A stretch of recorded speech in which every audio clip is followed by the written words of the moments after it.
Henry's stories in Thomas and Friends is a lot darker than most people remember. In one episode, he faces a punishment that goes far beyond a simple scolding. In the next, he's given a fix that completely changes his behavior and the way he runs. These stories are about fear, control, and what happens when someone becomes dependent on something they can't fully control. We're taking a closer look at these two Henry episodes and how together they quietly explore themes of punishment and addition. The episode begins with something simple. Henry gets scared of a little rain. He's worried it will ruin his shiny green paint and red stripes, so he hides inside a tunnel and refuses to come out. At first, everyone treats this like a normal problem. Henry's driver and fireman try to talk to him, but he won't move an inch. Even the guard blows his whistle and waves his flag until he's out of breath, but Henry still won't listen. Instead, he blows steam at them, almost like a kid throwing a tantrum to avoid something he doesn't want to do. Then Sir Topham Hatt, better known as the Fat Controller, the man who runs the entire railway, shows up. He's supposed to be the authority, the one who fixes things when engines step out of line. He tells Henry they'll pull him out of the tunnel, but even then, Henry refuses. Everyone tries. They all push and pull, except for the Fat Controller. He says he can't help because his doctor has told him not to pull. Right now, we can see the point is pretty clear. No matter how much effort they put in, Henry will not obey. The engine's name is Henry. His driver and fireman argued with him, but he would not move. The rain will spoil my lovely green paint and red stripes, he said. The guard blew his whistle till he had no more breath and waved his flag till his arms ached, but Henry still stayed in the tunnel and blew steam at him. I'm not going to spoil my lovely green paint and red stripes for you. Then along came Sir Topham Hatt, the man in charge of all the engines on Sodor. They call him the Fat Controller.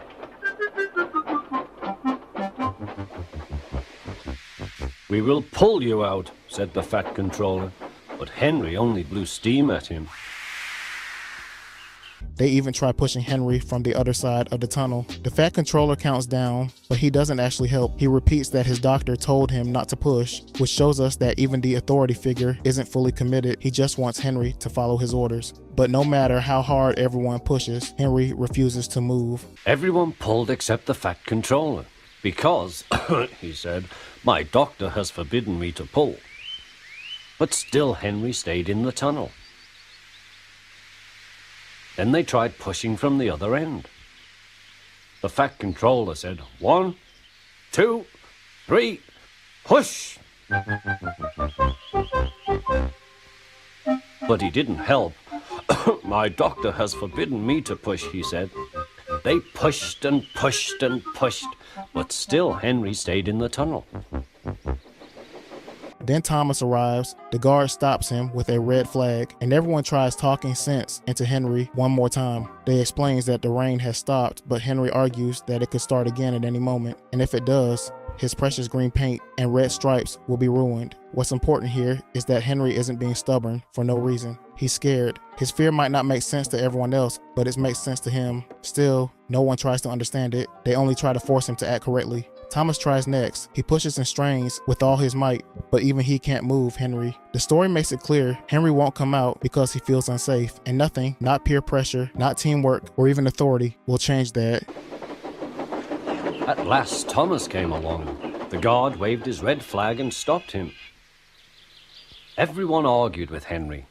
Look, it has stopped raining, they said. Yes, but it will begin again soon, said Henry, and what would become of my green paint with red stripes then?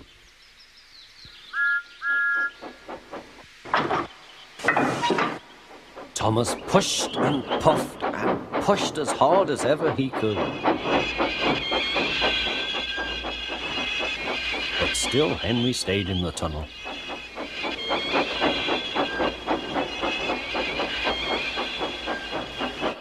Eventually, the Fat Controller loses his patience. Instead of finding a new solution or trying to understand Henry's fear, he picks the harshest option possible. He says they'll take away Henry's rails and leave him stuck in the tunnel. They remove the tracks and build a brick wall in front of Henry, trapping him inside. This is the moment where the episode shifts from a simple problem to something much darker. Henry isn't just being disciplined, he's being punished, and not with a small consequence, but with something permanent, isolating, and cruel. It shows how the railway system deals with behavior it doesn't want, not with empathy, but with control. Eventually, even the fat controller gave up. "We shall take away your rails," he said, "and leave you here for always and always and always." They took up the old rails and built a wall in front of him so that Henry couldn't get out of the tunnel anymore.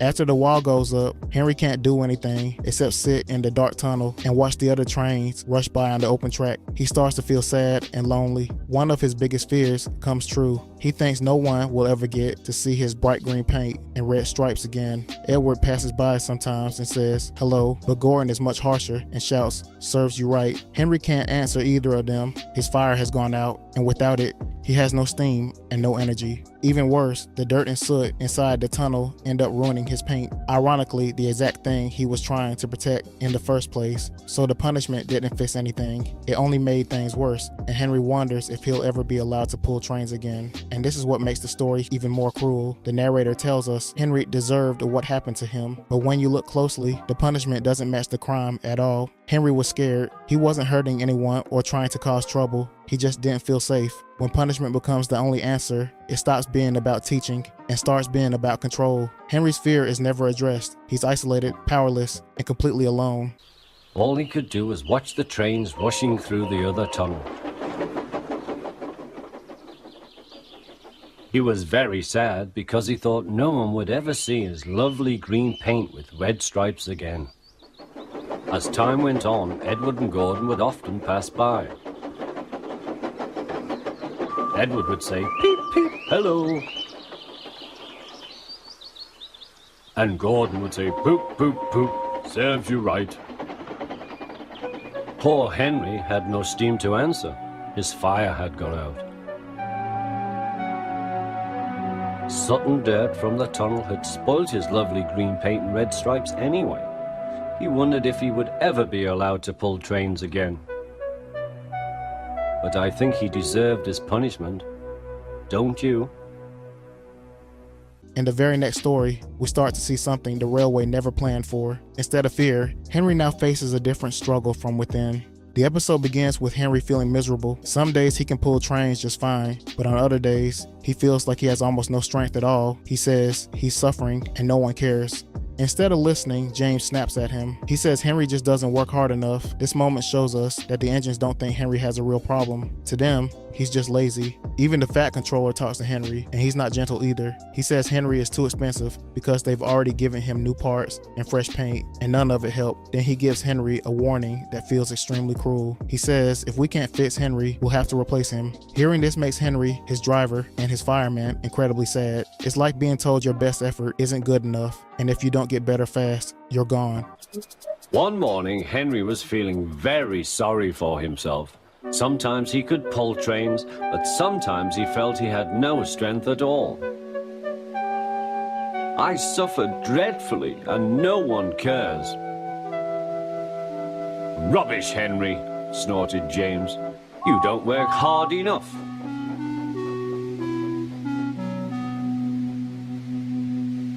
The fat controller spoke to him too. "You're too expensive, Henry. You had lots of new parts and new paint too, but they've done you no good. If we can't make you better, we must get another engine instead of you." This made Henry, his driver, and his fireman very sad.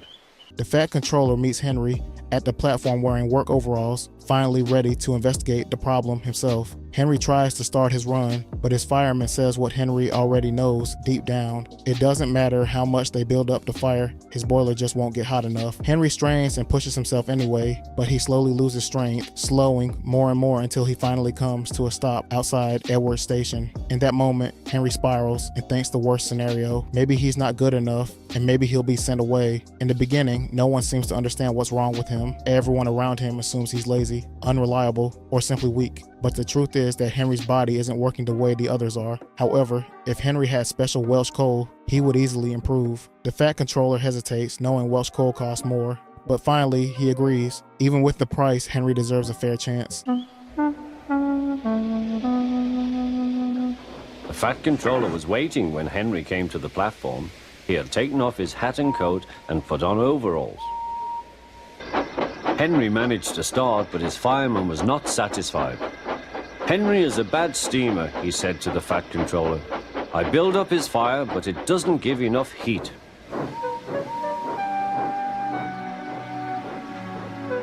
Henry tried very hard, but it was no good. He didn't have enough steam and came to a stop outside Edward's station. "Oh dear," thought Henry, "I shall have to go away. Oh dear, oh dear." All he could do was to go slowly onto a siding, and Edward took charge of the train.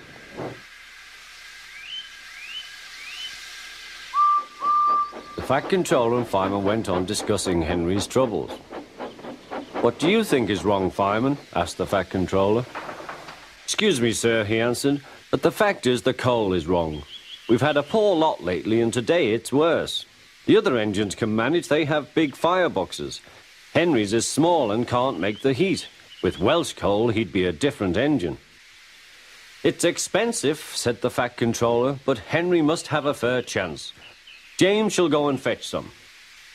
When it arrives, the crew builds Henry's fire carefully, arranging large chunks around the edges and smaller pieces in the center. Henry complains that they're spoiling his fire, but the fireman tells him to wait, and he's right. By the time Henry reaches the platform, his water is boiling furiously. He has so much steam, he's forced to let some escape for the first time in a very long time. Henry feels powerful, alive, whole. The Fat Controller asks how he's doing, and Henry practically bursts with pride and says he feels fine. His fire is strong, his steam is steady, and he runs like a completely different engine. The Fat Controller warns everyone not to push him too hard, but the driver quietly says something that hints at what's coming. Henry won't need pushing, he'll need holding back. This is the moment everything changes. Henry finally feels normal, but only because of this new coal. The fix works, but it also creates reliance, and Henry can't function without it.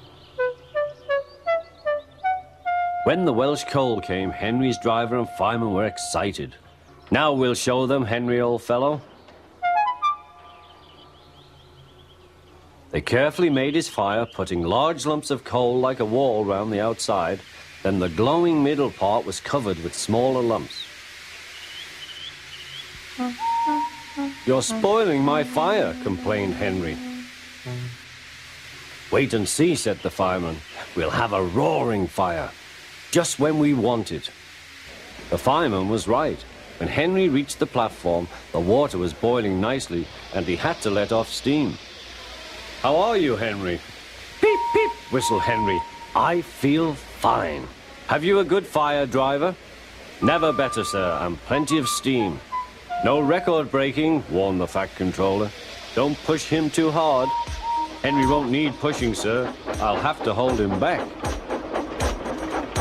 Once Henry starts using Welsh coal, his entire day shifts. He feels stronger than he ever has in his life. He's so strong that he wants to be first everywhere he goes. His driver has to keep him under control just to prevent him from running too hot. They reach the station early, which is something that almost never happened before. Thomas arrives and is stunned to see Henry already waiting. Henry even teases him, calling him lazy bones, and acts like he doesn't have time for tank engines who run slow. He's suddenly the strongest, fastest version of himself, but only when that Welsh coal is in his firebox. This whole scene shows how deeply the Welsh coal affects Henry. It doesn't just fix him, it changes him. It gives him the strength he's always wanted, but also creates a dependence he can't shake.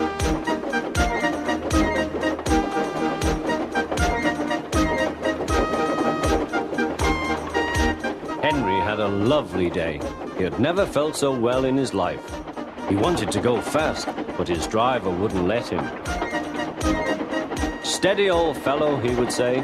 "There's plenty of time." They arrived early at the station. Thomas puffed in. "Where have you been, lazy bones?" asked Henry. "Oh, I can't wait for dawdling tank engines like you. Goodbye."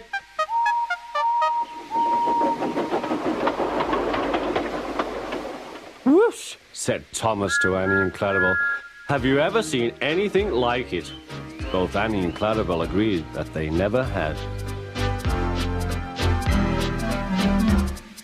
In one episode, Henry is terrified of rain ruining his paint, and the railway's response is to brick him up alive in a tunnel until he learns that fear isn't tolerated, no understanding, no compromise, just isolation. In the very next episode, he's struggling with something much deeper. He doesn't have any strength to pull his weight, and no one believes him. James mocks him, calling him lazy, and everyone treats his struggle like it's his fault. And the railway's solution is a miracle fix that finally makes him feel strong, but only as long as that special cold keeps coming. Take it away, and he's right back to being useless again. Together, these two stories tell a truth most kids' shows would never touch. Sometimes the system doesn't care why you're struggling. It only cares that you perform. If fear makes you freeze, you're punished until you obey. If your body fails you, you're threatened with replacement unless there's a convenient crutch that keeps you running. Either way, the message stays the same. Keep up or get left behind. Feel normal on your own or stay dependent on whatever they hand you to make you function. Henry is sensitive, scared, and insecure, and never really gets to be himself without paying for it. He either suffers quietly behind a wall, or he shines only because he's burning something he can't live without. And for a show about talking trains, that struggle feels uncomfortably human. Tell me what you think of these episodes in the comments down below.